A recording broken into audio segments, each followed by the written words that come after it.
public safety. Emergency management, pardon me. Imagine that, his title. And the chief, that chief, was there to tell us about what he did at the G20. Okay? They had an integrated, I made a note what they called it, they had an integrative security unit at that time. They didn't need to invoke this act. Is my time running up for this half?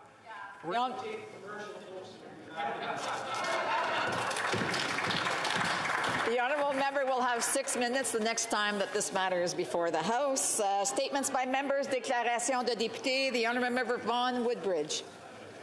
Thank you, Madam Speaker. It's with a heavy heart that I rise as the Catholic community grieves the sudden passing of a beloved friend, mentor, and humble servant of the Lord, Father Vito Marziliano. Father Vito was larger than life, kind, caring, and joyful.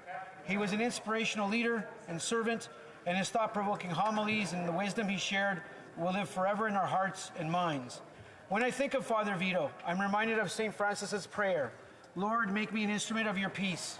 Where there is hatred, let me sow love. Where there is injury, pardon. Where there is doubt, faith. Where there is despair, hope. Where there is darkness, light. Where there is sadness, joy. Father Vito embodied this prayer. He was truly a gift from God. He had a profound ability to connect with others, and everyone felt his kindness. The unprecedented outpouring of grief and love by those that treasured Father Vito is a testament of the depth of his connection with our community. Rest in peace, Father Vito. Prega per noi. Thank you, Madam Speaker. The honourable member for Edmonton West. Thank you. 3 years ago, I rose in this place and wished my friend and World War II veteran, Fred Russell, a happy 100th birthday. Fred passed this fall at the age of 103 years old. He served overseas for the entire length of World War II. He survived the Dieppe raid. Returning to France and Normandy in the Normandy landings, he marched into Dieppe with his fellow Canadians in the liberation of that town, and later served and fought through Northwest Europe and Germany. Returning to Edmonton after the war, Fred married Eileen and raised a family of 4 children, 12 grandkids, 25 great-grandkids, and 2 great-great-grandkids.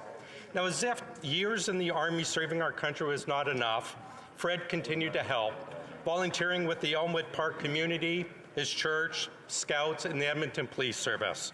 When I look around what's happening in our country today, I can only say we need more Fred Russells.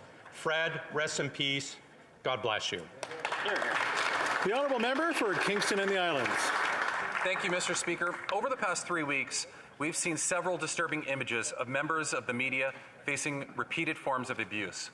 They've been subject to slanderous slogans hung from vehicles, forms of physical and verbal intimidation, and constant heckles and jeers from protesters and occupiers. While reporting on the blockade in Surrey, BC, at the border crossing, a camera crew was swarmed with protesters who had to be escorted out of the area by police. In Edmonton, a media outlet felt it necessary to remove the company branding from one of their vehicles out of fear of safety of its employees. Media crews right here in Ottawa, the capital of our nation, had to hire security in order to cover events right out front of this building. Mr. Speaker, this is unacceptable.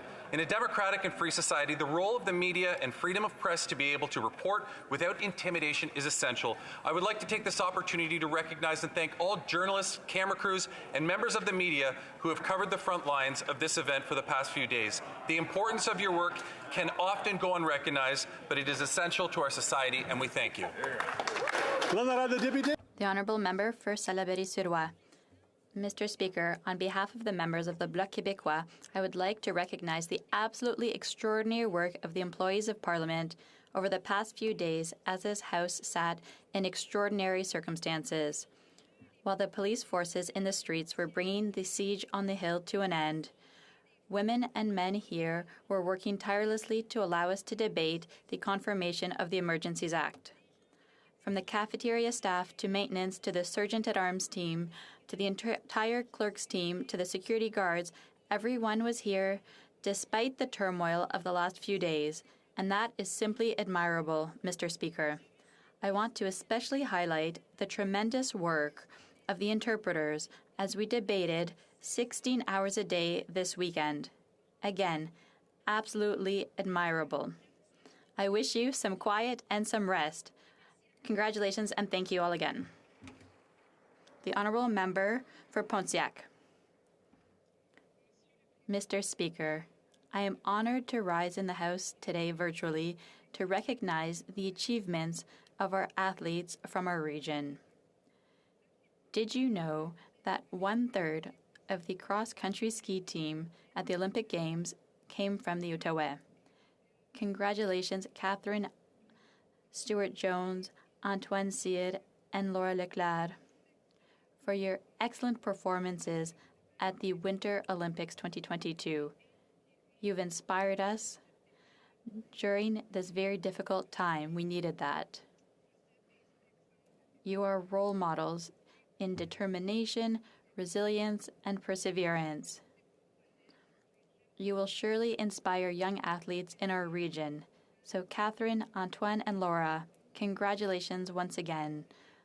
All of the Outaouais is proud of you. The Honourable Member for Peace River Westlock. Thank you, Mr. Speaker. Mr. Speaker, February 22nd is Canada's National Human Trafficking Awareness Day, thanks to the hard work of the All-Party Parliamentary Group to End Human Trafficking and Modern-Day Slavery. Human trafficking is a form of modern-day slavery that turns people into objects to be used and exploited. It's profitable, vicious, and it's growing, and it's happening right here in our own country and around the globe. In Canada, the vast majority of human trafficking victims are women and girls born right here, and many of them are Indigenous. Globally, more than 40 million people are currently enslaved. To the victims and survivors of human trafficking, you are not invisible. We see you. And we will steadfastly continue the fight against human trafficking, both in Canada and around the world. To my honourable colleagues and all Canadians, on February 22nd, take a moment to 1. Learn about human trafficking. 2. Raise awareness in your communities. 3. Support survivor-led organizations. Get involved and create the change. Together, we can end human trafficking. Thank you, Mr. Speaker. The Honourable Member for Scarborough-Guildwood.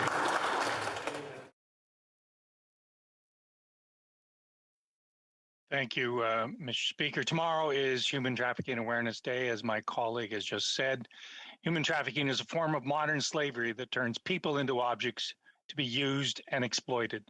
In Canada, human trafficking takes on many forms, including sex trafficking, forced labor, forced marriages, organ trafficking, and cyber sex trafficking. 93% of the victims are Canadian, 97% women and children, 50% Indigenous. Slavery is used in many of the products Canada imports. Human trafficking is vicious, it's profitable, and it's growing. It's time to end human trafficking.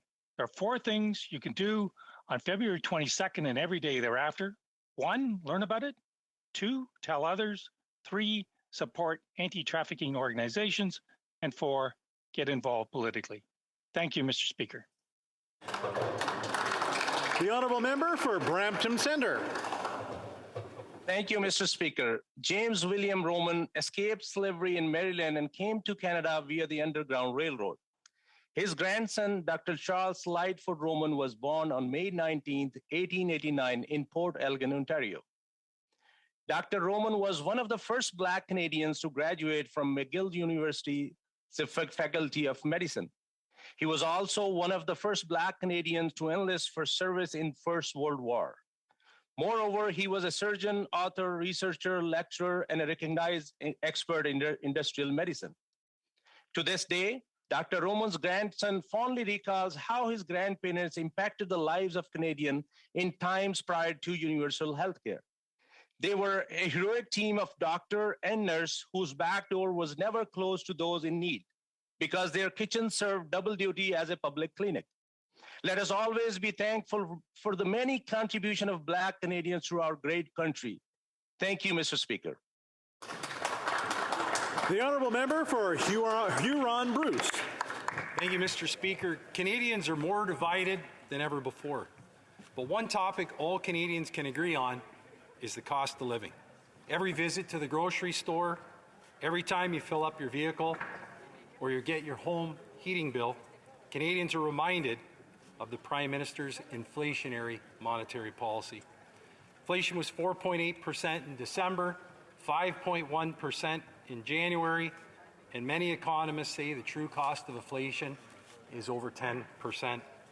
Housing costs have doubled, rent is unaffordable, and in some cases, used cars are now worth more than new cars. Who would have ever thought? Seniors, working families, rural Canadians, urban Canadians are all stretched to the max. Mr. Speaker, it's time for the Prime Minister and the Finance Minister to get their heads out of the Davos clouds and start listening to Canadians. Well done. Thank you. The Honourable Member for Glengarry Prescott Russell. Mr. Speaker, tomorrow Canadians across the country will raise their forks in honour of the great women and men who grow and deliver the very best food on the planet. La Journée de l'Agriculture. Canada's Agriculture Day is an opportunity for all of us to thank Canadian farmers and food processors who work tirelessly to put high-quality food products on our kitchen table every day. Canada's hard-working farmers and food processors are the backbone of our economy, especially in our rural communities, and we are grateful for their dedication and hard work. So tomorrow, let's celebrate Canada's Agricultural Day. Célébrons la Journée de l'Agriculture du Canada. Let's celebrate Canada's Agriculture Day. Our food processors mean so much to us, to our families, to our communities, and to our country. Let's raise a fork to the food we love and to the people who produce it. Merci beaucoup, Monsieur le Président. The Honourable Member for Haldimand-Norfolk. Mr. Speaker, I'm proud to represent the riding of Haldimand-Norfolk, which has been a refuge for so many seeking freedom from before the early days of Confederation. In 1793, the Act to Limit Slavery declared that any enslaved person who reached Upper Canada, which the abolitionists called the Promised Land, became free upon arrival. Right down the street from my home was one of the last stops to the Underground Railroad, the village of Canfield in Haldimand, where the remains of a community of former runaway slaves was recently discovered. Since then, Black Canadians have fought in wars for Canada, have made many contributions in politics, arts, sports, business, academia, medicine, law, and many other areas. These contributions tell us that Black history is not separate from, but an integral part to Canadian history. This month, we celebrate Black history and freedom.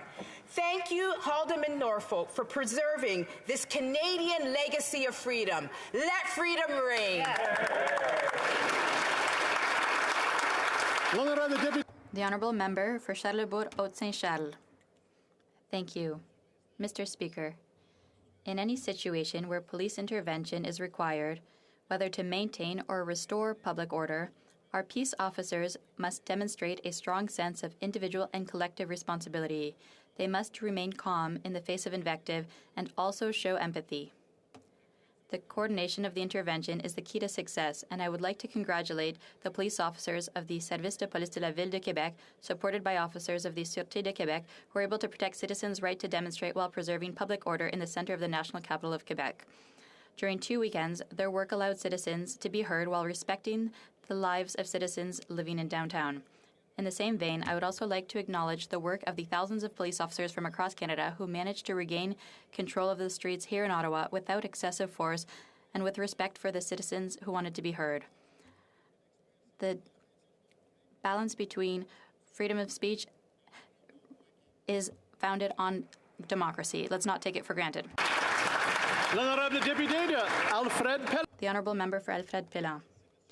Thank you, Mr. Speaker.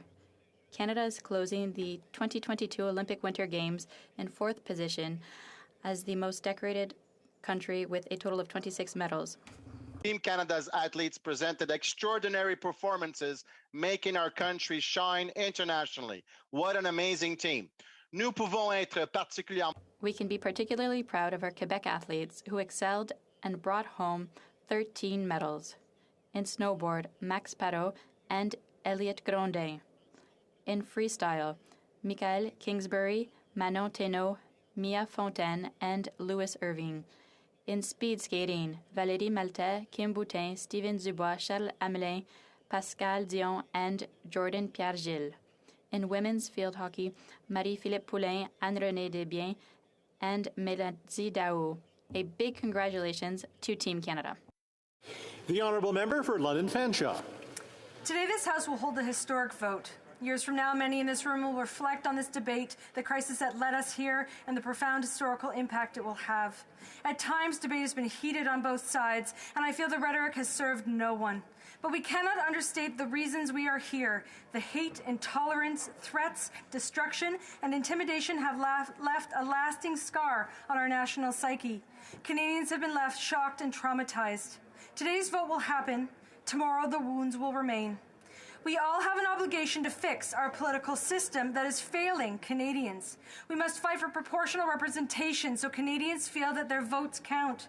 We must truly address climate change so parents can see we care about their children's futures.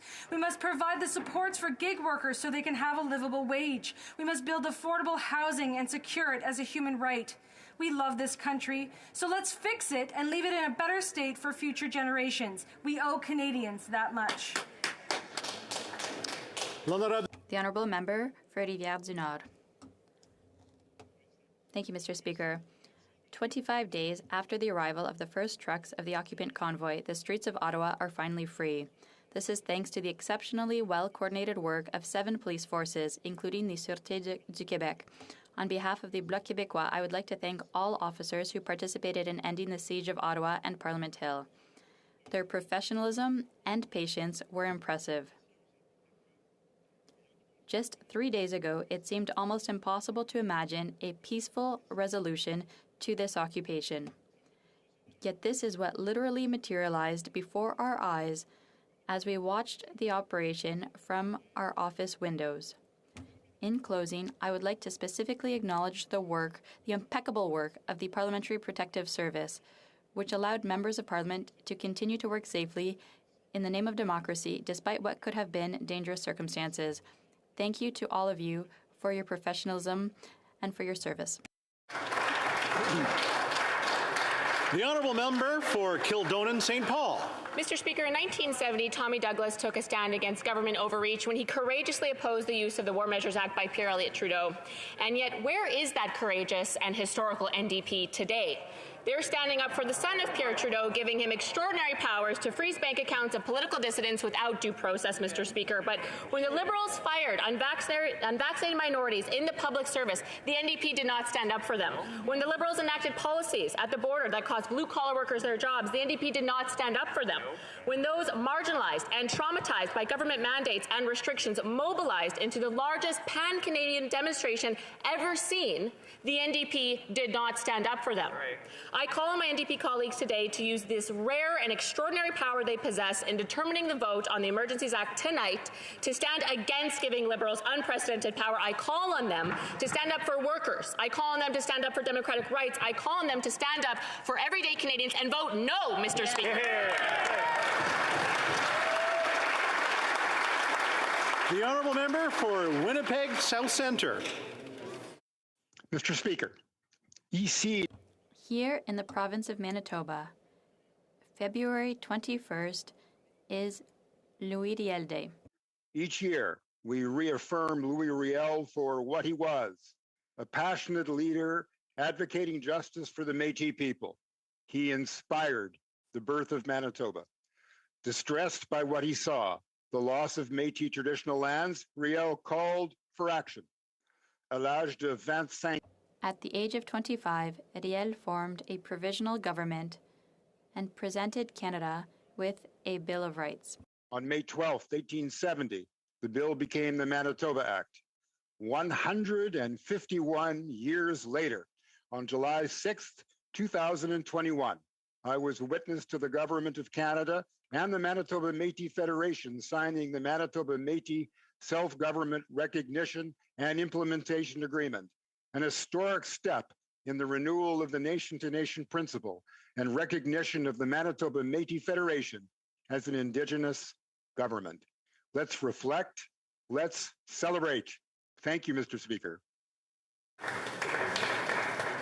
Oral questions, question orale. The Honourable Leader of the Official Opposition.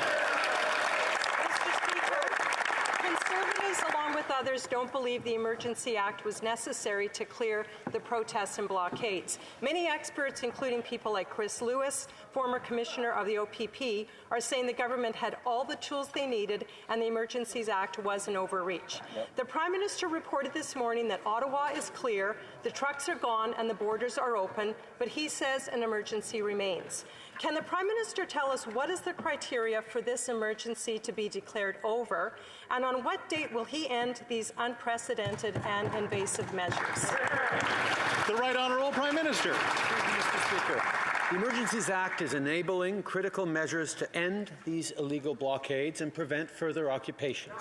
We've heard from police chiefs, security experts, and municipal and provincial leadership that it has been essential to the response. We've been very clear that these measures will apply only when and where necessary, and again, these tools are to supplement local capacity, not negate or override it.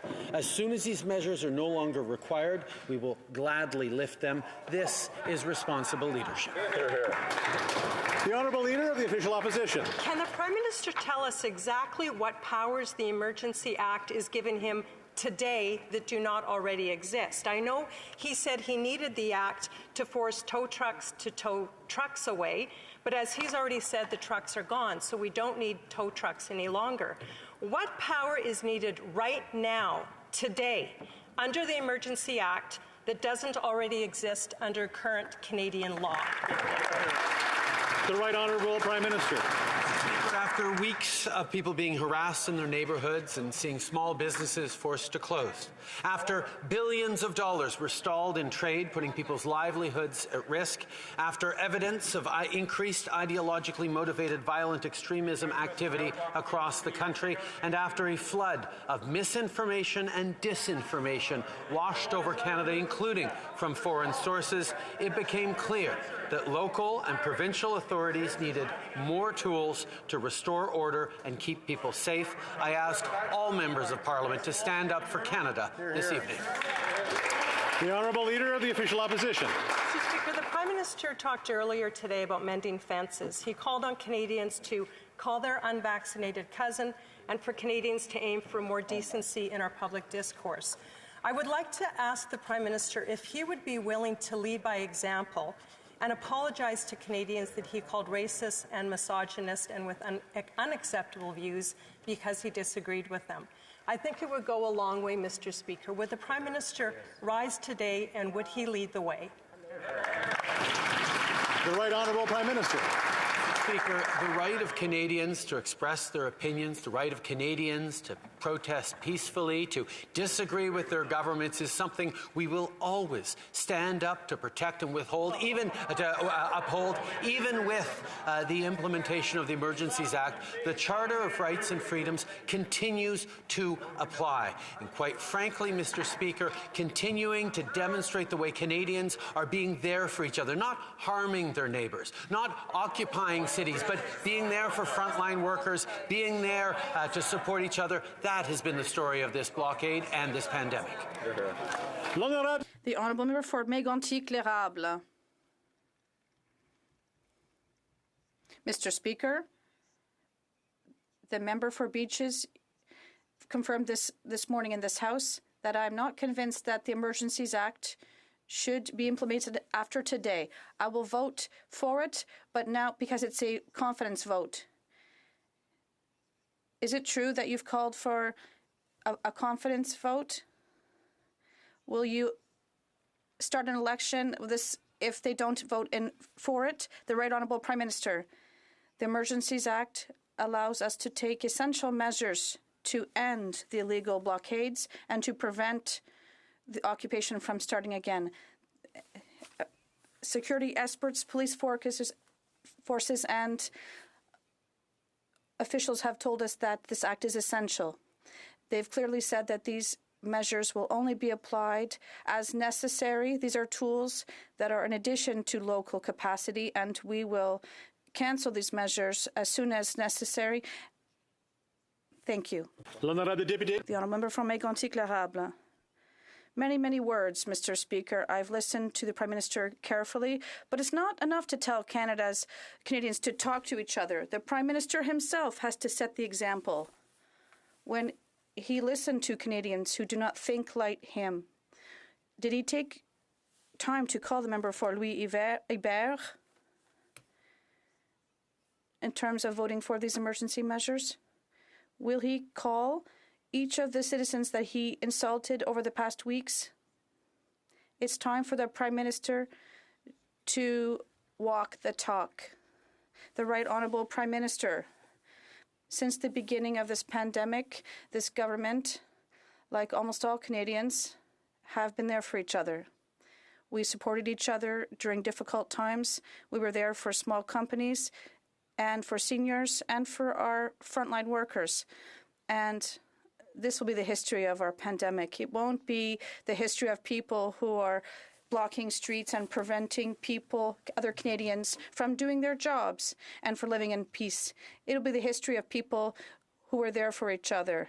And it is these people that we will continue to work with for the future. The Honourable Member for Belleuil-Chambly. Thank you, Mr. Speaker. More than 2 weeks ago, the City of Ottawa asked for 1,800 RCMP officers so they could adequately resolve this crisis. Last week, they showed that this was actually the correct solution. But even more than 2 weeks ago, I hope the Prime Minister considered the Emergencies Act. But since he didn't invoke it every time there was a protest, I hope he will resist that temptation. But can he now renounce to the use of the Emergencies Act? The Right Honourable Prime Minister. Mr. Speaker, the reality is that we are still in a precarious situation across the country. We're happy to have seen the work that our police forces did over the past weekend here in Ottawa and Gatineau to ensure everyone's safety in the National Capital Region. We've also seen interventions across the country to prevent other convoys from going to places where there are blockades that could be formed. We're going to remain vigilant, but of course, we're all looking forward to noting the end of these emergency measures, and we will be evaluating the situation every day. The Honourable Member for Belleuil-Chambly. I would ask the Prime Minister to identify at least one place in Canada or Quebec that justifies the existence of this act right now.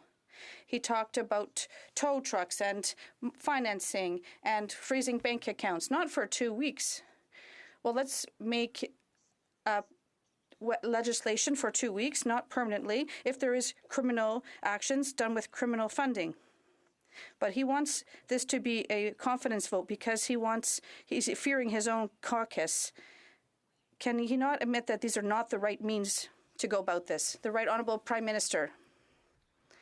I would like to note that I appreciate enormously the commitment of the Bloc leader in terms of emergency additional measures that we could debate in this Parliament once the emergency state is over, to ensure that our police forces and authorities do have all the necessary tools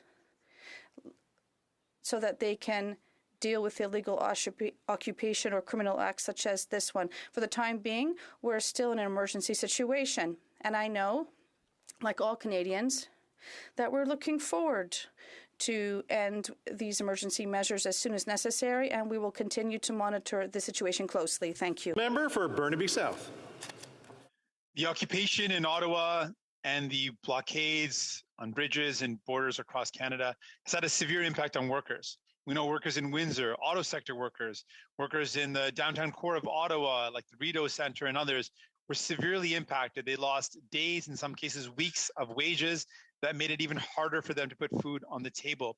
The government's announced a plan to support small businesses, but not a plan for workers. Where is the plan to support the workers that have been impacted by the occupation and the blockades? The Right Honourable Prime Minister. Mr. Speaker, I thank the Honourable Leader of the NDP for his support of workers, and I agree with him on that. We've continued every step of the way through the difficult past 2 years we've had to be there for small businesses, for seniors, for young people, for workers, and we will continue to do that. We recognize that on top of the pandemic context, these occupations and blockades have been extremely difficult on businesses and workers, and we're moving forward with measures to support them. This is something I think we can all agree on in this House, to be there for Canadians. Hear, hear. The Honourable Member for Burnaby South. The occupation in Ottawa and the border shutdowns have hit workers very hard. It is increasingly difficult for them to make ends meet. The Liberal government announced a plan for small businesses that are affected by the occupation and the blockades, but nothing for workers. Where is the plan to help workers impacted by the occupation in Ottawa and the blockades across the country? The Right Honourable Prime Minister. Mr. Speaker, I'd like to thank the Leader of the NDP for his commitment to workers, and we share his concerns. And that is why, for the past 2 years, we've implemented historical measures to support workers, small businesses, seniors, and families struggling because of this pandemic. And that is why we're committed to being there for people who need our help because of the occupation of Ottawa. Yes, we put forward a program for small businesses, and we're going to continue to take care of workers as well. The Honourable Member for Kildonan St. Paul. Mr. Speaker, the Liberal member for Beaches East York said today in the House, quote, I'm not convinced the emergency measures should extend beyond today, he said. I would vote accordingly, but it's now a confidence vote. It would seem that the Prime Minister is strong-arming his backbench and the NDP to vote in his favour by threatening an election, Mr. Speaker. Isn't that true? You're right on the Parliamentary Secretary. We'll go with that. Thank you very much. Mr. Speaker. I think that we all breathe a sigh of relief at the phenomenal work that was done by law enforcement to bring order and peace outside of these doors.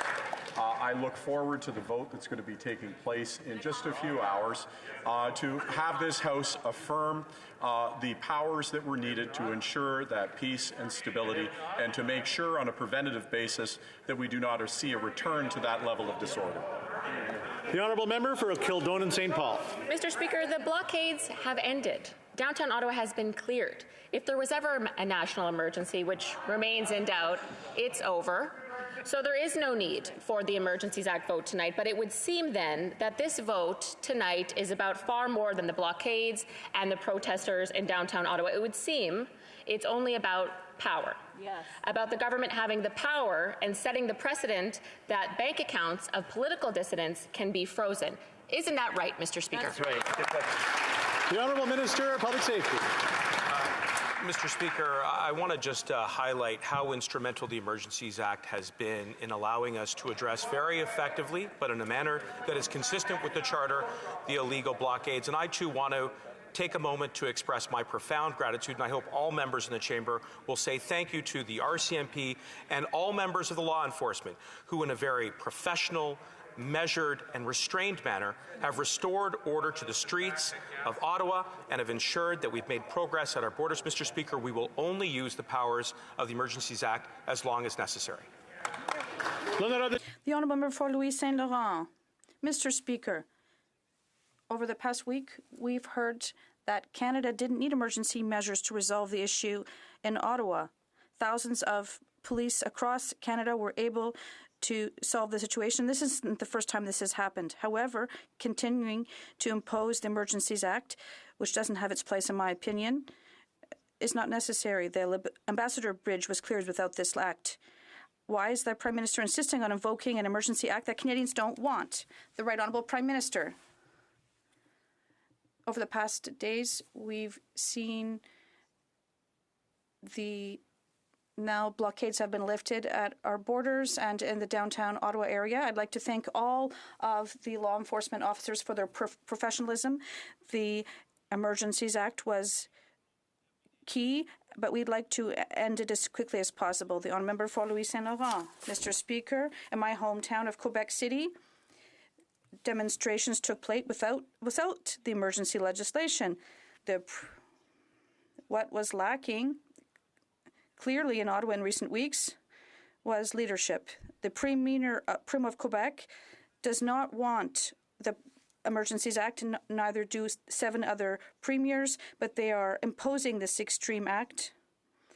Why does the government insist on keeping these measures, even though the premiers don't want it? The Honourable Minister. Mr. Speaker, I'd like to reassure my colleague and all members of this House that all of the measures in the Emergencies Act were used in consultation with all the authorities in provinces and municipalities. We're going to continue to work together with the provinces and territories with advice from police forces as long as this act is necessary, but we will withdraw it as quickly as possible. For Wellington, Halton Hills. Mr. Speaker, has the government received a legal opinion from either the Attorney General or the Department of Justice whether the emergency powers granted under the Emergencies Act, particularly the power to freeze financial accounts, are consistent with the Charter of Rights and Freedoms? And if so, will the government release the legal opinion to the House before this evening's vote? The Honourable Minister of Justice and Attorney General. Mr. Speaker, I thank the honourable member for his question. I am confident as Attorney General, Mr. Speaker, that we have met the standard to apply the Emergencies Act. And as we have stated on many occasions, Mr. Speaker, we are required as a government that any measures that we take will conform with the Charter of Rights and Freedoms, including Section 8 rights of search and seizure. The honourable member for Lanark, Frontenac, Kingston. Mr. Speaker, my question is for the Justice Minister or the Finance Minister. First, how many bank accounts have been frozen under authority of the emergency proclamation? Second, will the government commit that no further funds will be frozen without a court order verifying that a rational connection exists between the funds and the unlawful blockades? And third, will any currently frozen accounts for which a rational connection has not been demonstrated be released forthwith?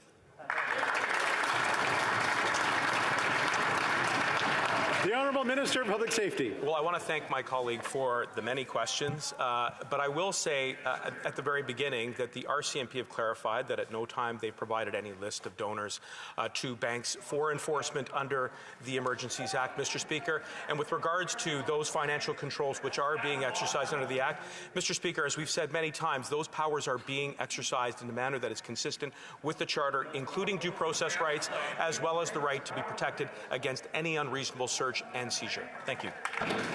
The honourable member for Avignon, La Matisse, Matane, Matapedia. Mr. Speaker, the occupation of Ottawa is over. There are no trucks left in the streets. The protesters have left. The police are in control of the situation and normal life is resuming. And yet tonight the House will vote on the implementation of the Emergencies Act to address what the government wrongly calls a national crisis. Not only has there never been a national crisis, but there's no longer a crisis at all. Will the Prime Minister immediately rescind his declaration of a state of crisis? The Honourable Minister. Mr. Speaker, we have seen progress against illegal blockades, but threats still exist.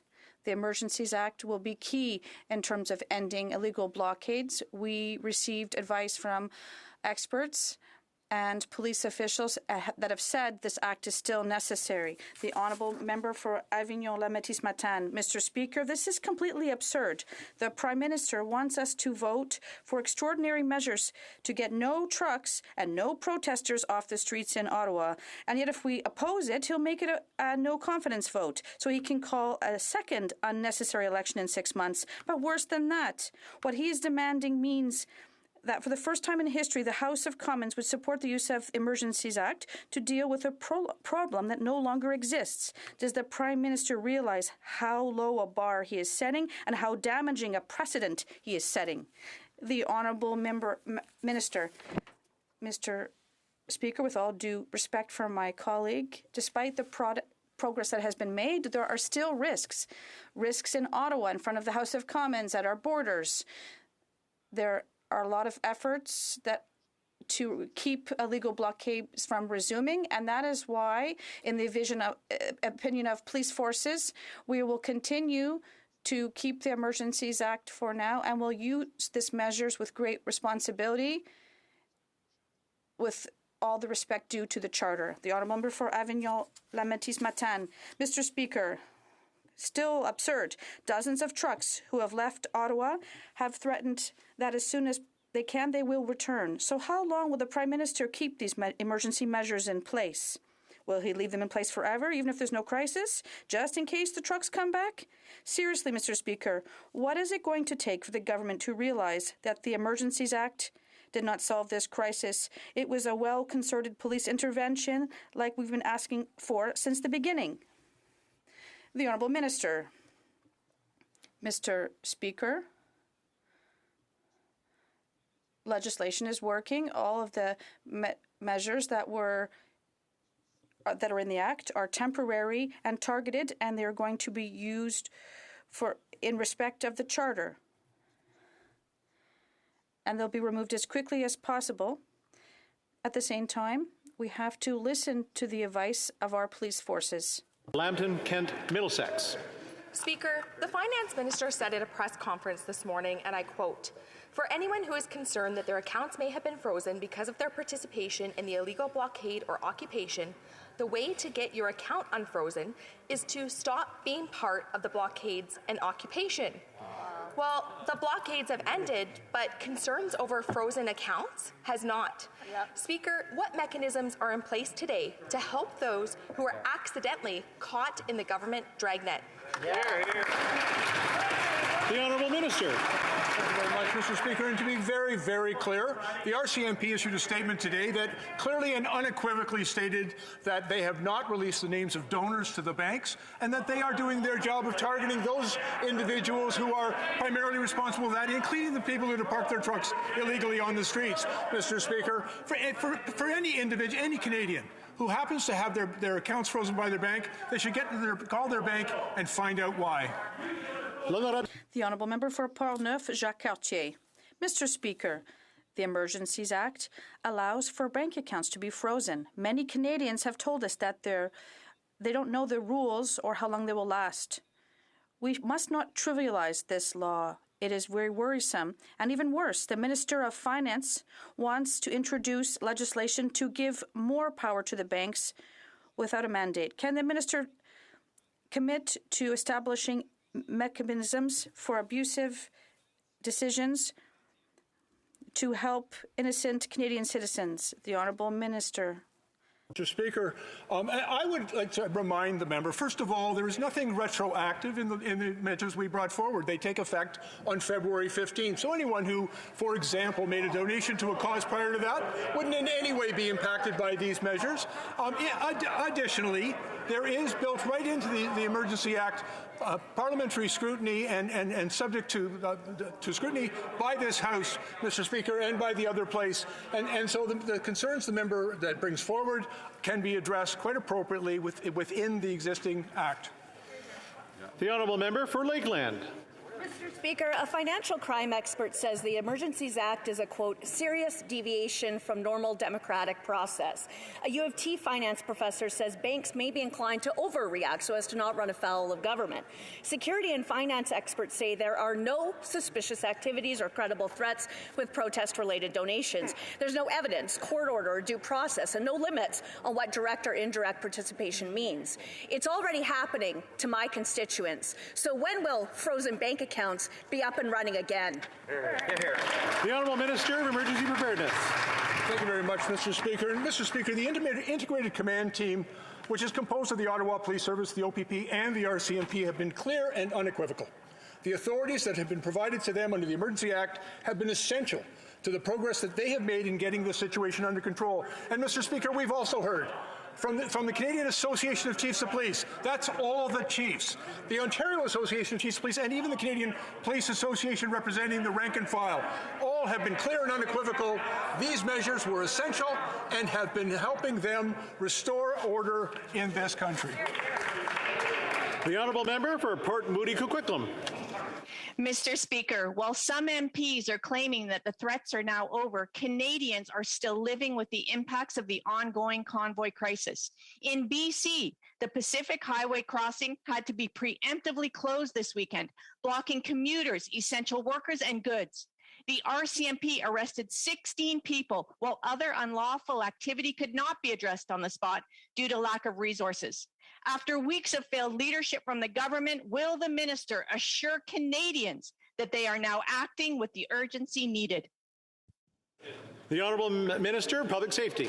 Well, I want to thank my colleague for highlighting one of the ongoing risks that we face, which is a threat to our borders, our trade corridors, which are so critically important to keeping Canadians at work and our economy rolling, Mr. Speaker. That's why we continue to listen very carefully to the advice that we're getting from our police services, who say that the Emergencies Act is instrumental in having addressed the blockades at ports of entry and continues to be instrumental in preventing them. Thank you, Mr. Speaker.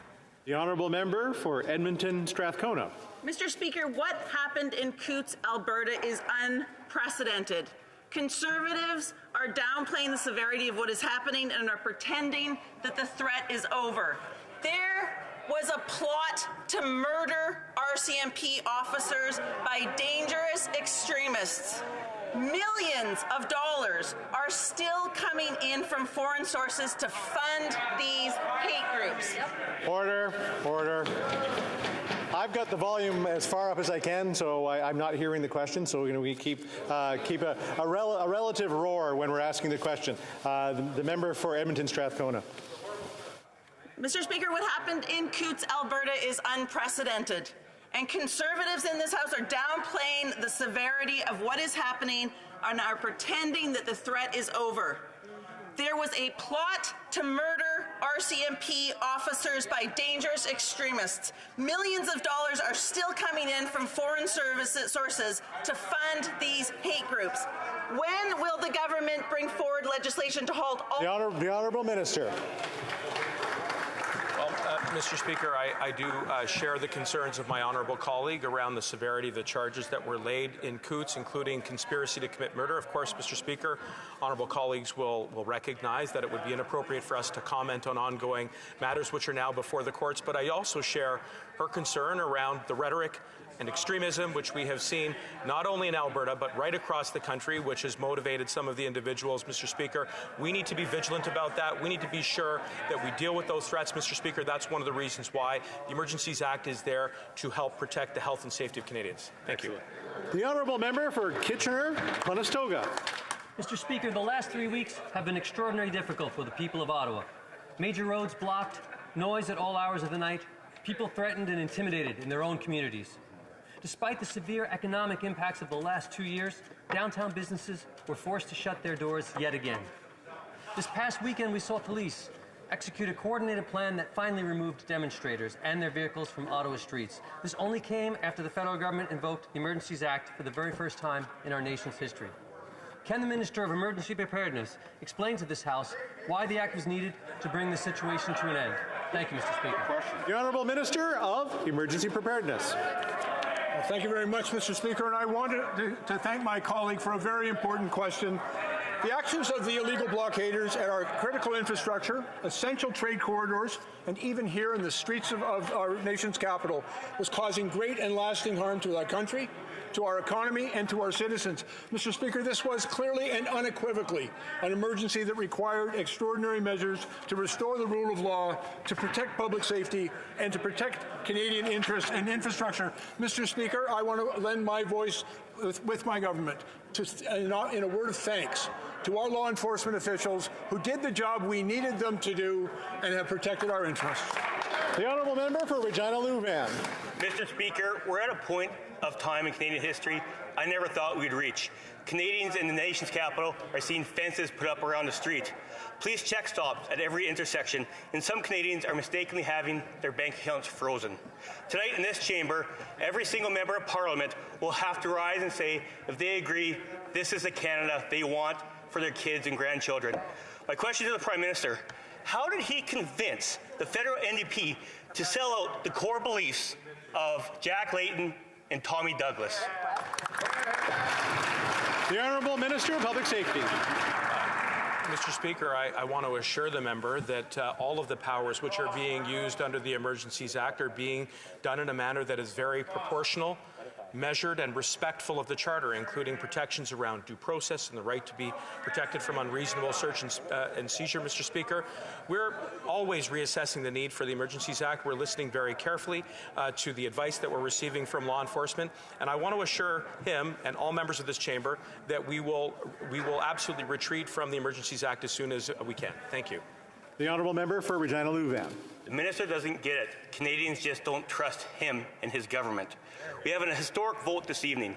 Liberals have desperately tried to justify the Prime Minister's power grab and overreach. We see the leader of the NDP bending over backwards to prop up the most corrupt government in Canadian history. To the Prime Minister, on top of the cost... Let me just... That the word of corrupt is something that we maybe can rephrase that a little bit. The honourable member for Regina Louvain. Scandals. We've seen an NDP leader back up a scandalous government we've seen throughout the history of our country. To the Prime Minister, on top of the cost of our freedom in his new Liberal emergency state, when will we see the celebration of the Liberals' official coalition with the NDP with the swearing in of a minister? Perhaps next. The honourable minister. Well, Mr. Speaker, what we have seen is in another reversal, a party which once tried to characterize itself as a party of law and order have now abandoned all pretext of supporting law and order in this country. Mr. Speaker, when we've heard unequivocally from the Canadian chiefs of police, from the Ontario chiefs of police, from the police rank and file, from the police commanders who are restoring peace and order to our city, who said these measures were necessary and appropriate. Frankly, Mr. Speaker, we're used to the flip-flops, but this one's extraordinary.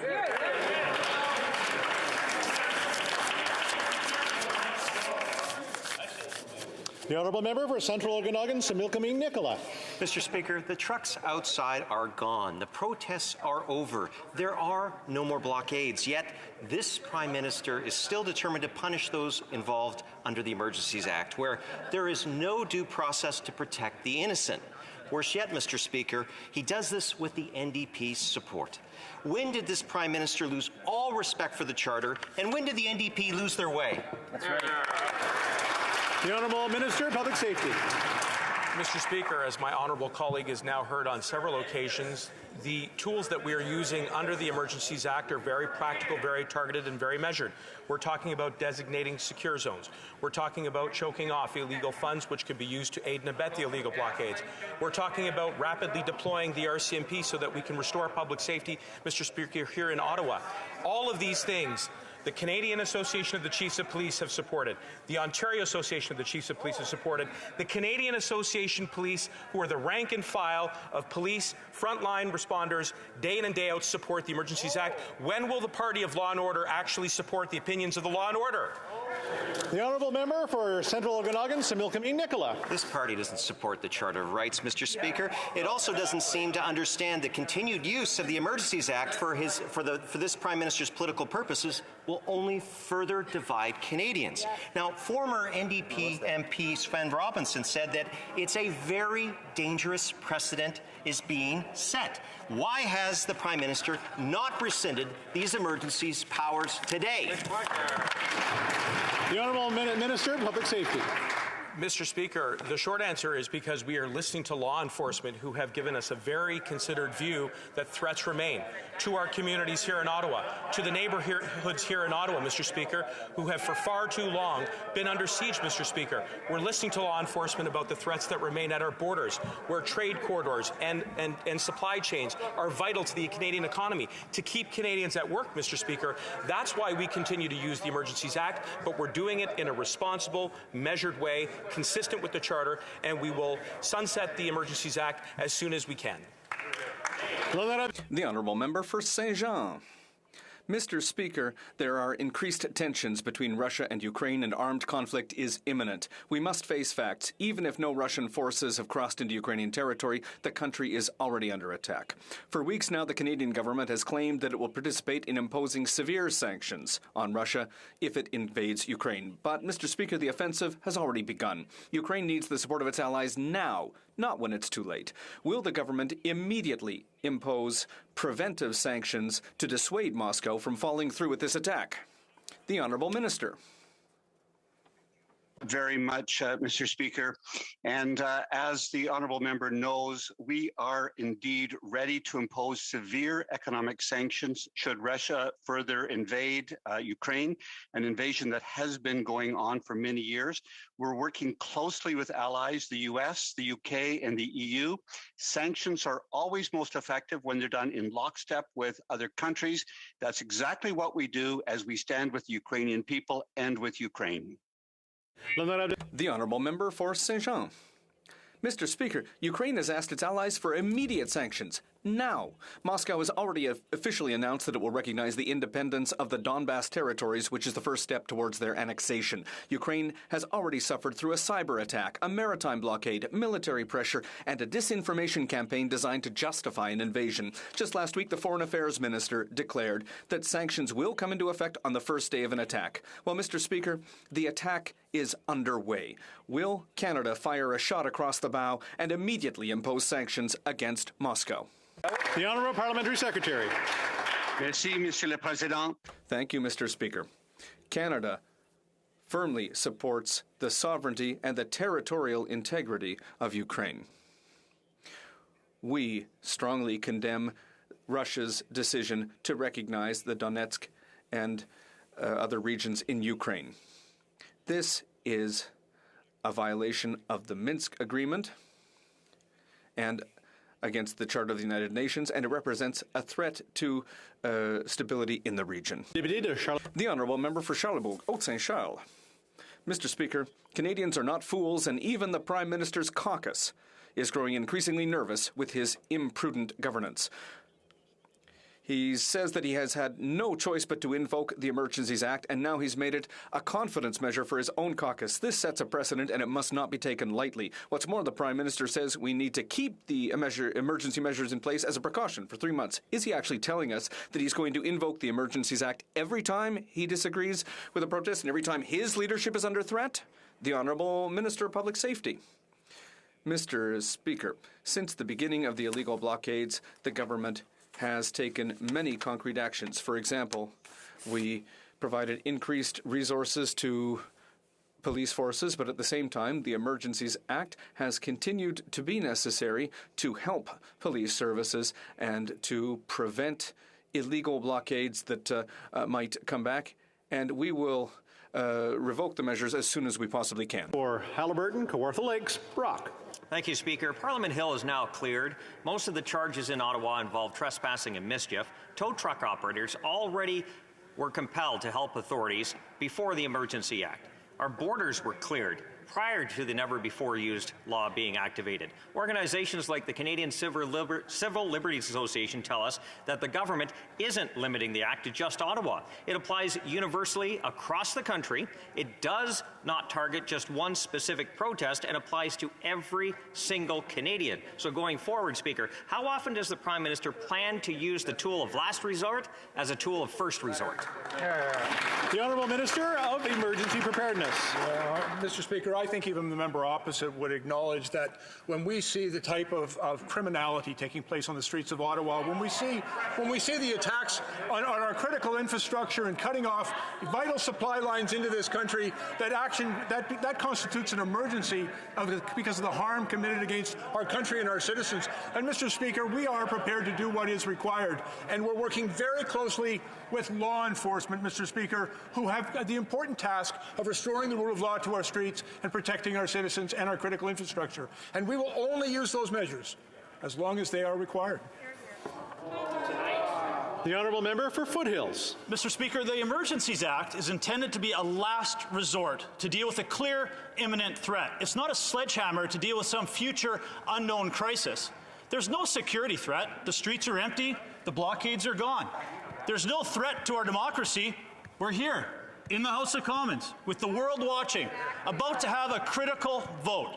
So if there is no threat, will the Prime Minister end his abuse of the Emergencies Act, or is this just a ploy to ensure that the infringements on Canadians' charter rights and our bank accounts are permanent?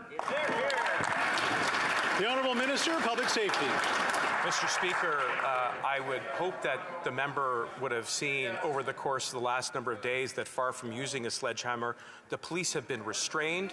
They've been patient and they have been professional in carrying out their responsibilities under the Emergencies Act, which they continue to say is necessary to bring about the end of the illegal occupation here in Ottawa and across the country. Mr. Speaker, there are still risks, but I assure every member in this House that we will sunset the Emergencies Act as soon as we can, and in the meantime, the powers exercised under it will be done in a manner consistent with the Charter. The Honourable Member for Surrey Centre. Mr. Speaker, for the last 3 weeks, law enforcement partners have been coordinating their efforts to end illegal blockades and disruptions in Ottawa and at border crossings. The RCMP have assisted municipal and provincial forces when requested, helping to stop unlawful protest. We have an appel au règlement. A point of order. There's no interpretation. A little trouble with translation. I just want to make sure that the member has his headset selected correctly. I'll give him a second just to make sure it's on his headset and not on the microphones, because it did kind of sound like he was just on his computer instead of the headset. All right, the Honourable Member for Surrey Centre. Mr. Speaker, for the last 3 weeks, law enforcement partners have been coordinating their efforts to end illegal blockades and disruptions in Ottawa and at border crossings.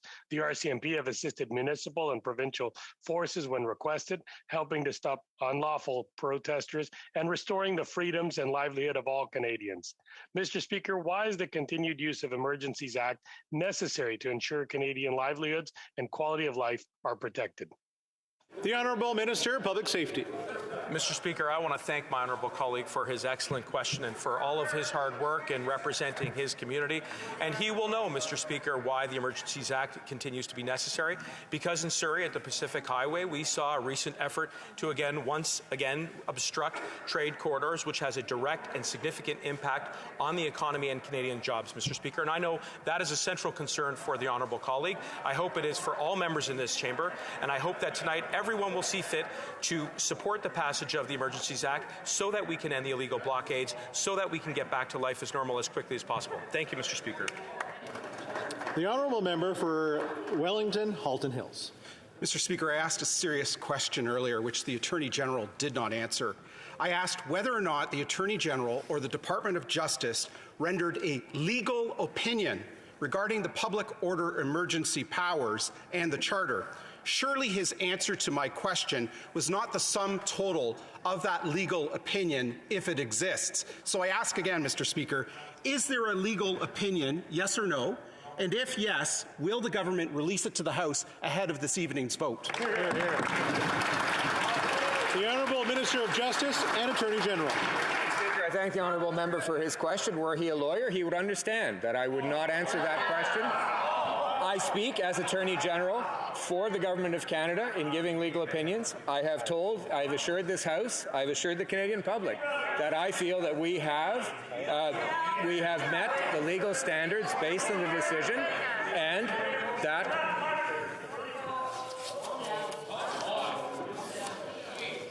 I can stand here all day and just wait for everybody to come to order, and I don't bring the temperature down just a little bit. I know the Minister of Justice was trying to answer the question. I'll give him 10 seconds maybe to finish up. That's about much time as he had. The Honourable Minister of Justice and Attorney General. Thank you. And as I was going to finish, Mr. Speaker, the reason why, as an Attorney General, one never discloses whether or not one has an opinion is because that could be construed as giving consent to divulge that opinion, Mr. Speaker. It's covered by solicitor-client privilege, and it will remain so. That's what we're looking for, is the opinion itself. The Honourable Member for Carlton Trail, Eagle Creek. Well, Mr. Speaker, that is an example of a failure of leadership. Legal experts, civil liberties organizations, and many others are sounding the alarm, stating that emergency legislation should not be normalized, that it threatens our democracy and charter liberties. With the support of the NDP, the federal government is ordering financial institutions to freeze the bank accounts of Canadians who don't agree with them. Why are the Liberals and the NDP so willing to trample over the rights of the citizens they represent? The Honourable Minister of Public Safety. Mr. Speaker, since the outset, we've been very transparent with Canadians about the reasons why we've invoked the Emergencies Act. There has been a very vigorous debate in this chamber about why, in the government's view, we meet the test under the Emergencies Act, and I assure my honourable colleague that all of the powers which are being exercised in it are being done in a responsible, measured, proportionate manner, in a manner that is consistent with existing provincial and municipal authorities, and we will sunset the Emergencies Act as soon as we can. But in the meantime, Mr. Speaker, we'll work with law enforcement to restore public order and public safety. Thank you. The Honourable Member for South Shore St. Margaret's. Thank you, Mr. Speaker. I was legislative assistant here in the 1980s. I knew legendary NDP co-founder Stanley Knowles, elected 13 times for Winnipeg North.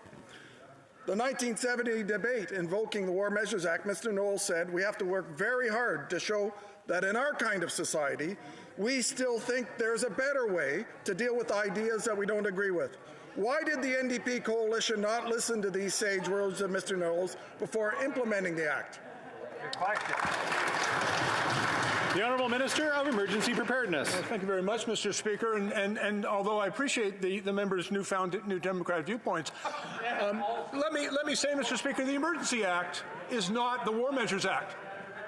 A progressive conservative government, back when conservatives called themselves progressives, brought in this legislation which was charter compliant, which respected the rights of all citizens and respected every freedom contained within the Charter. Mr. Speaker, it's a carefully crafted law, a law that we have complied with throughout. In articulating our reasons for bringing this forward, Mr. Speaker, I think even Mr. Knowles would recognize what's been happening on our streets and on our borders constitutes an emergency that requires... The Honourable Minister, a member of Dorval-Lachine-LaSalle. Merci, Monsieur. Thank you, Mr. Speaker. By invoking the Emergencies Act, this government has ensured that our police forces had the tools they needed to dismantle the illegal blockades and end the occupation. We have heard directly from experts and from police forces how these tools have been used to do exactly that. And could the minister please update this House on how the measures, including the financial measures put in place, continue to play an essential role in ending these illegal blockades and allowing Canadians to get their lives back to normal? Thank you. The Honourable Minister of Public Safety. I'd like to thank my colleague for her excellent question and for all of her hard work in recent days. We have seen progress in Ottawa and elsewhere.